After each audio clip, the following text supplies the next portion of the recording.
Sonic's superstar mascot status took just one game to gain, as the 1991 release of the first Sonic the Hedgehog was enough on its own to make Sega's Blue Blur a household name.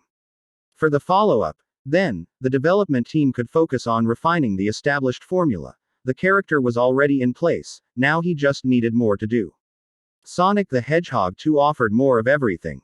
More characters, more levels, more music, moves and baddies to beat. It improved on every aspect of the original and rightfully claimed a place at the top of the Genesis 16-bit library. This is one of Sega's best. At its onset, much of Sonic 2 looks the same. It's a side-scrolling platformer again, with the same rolling hills, green landscapes and looping curves.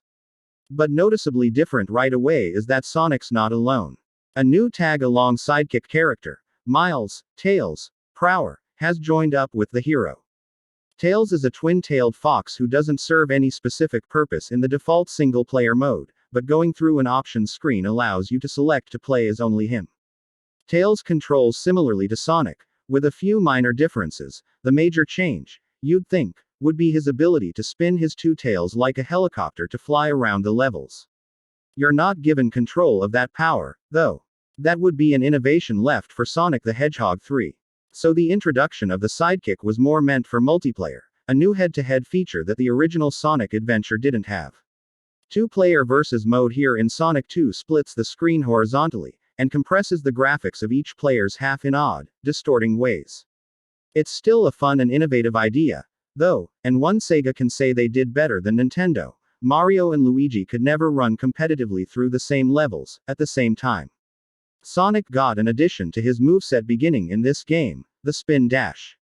Activated by crouching down and then holding the jump button, Sonic will spin in place until you release the pressure on the trigger, after which, he takes off like a rocket.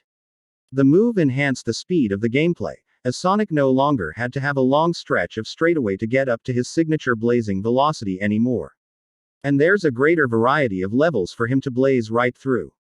Sonic 2 changed the level layout structure of zones and stages. For most of this game, now, there will be only 2 levels with the same background style before the speedster blasts off to another distinctive area.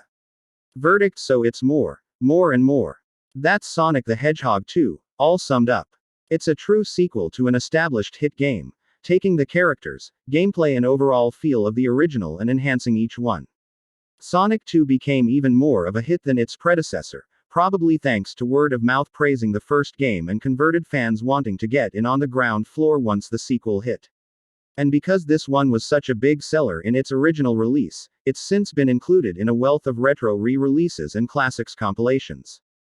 This virtual console version is an easy thumbs up, as the game itself is spectacular. But check to make sure you don't already own this same game in 5 other ways first, because, if so, you may want to use those 800 Wii points for another purpose.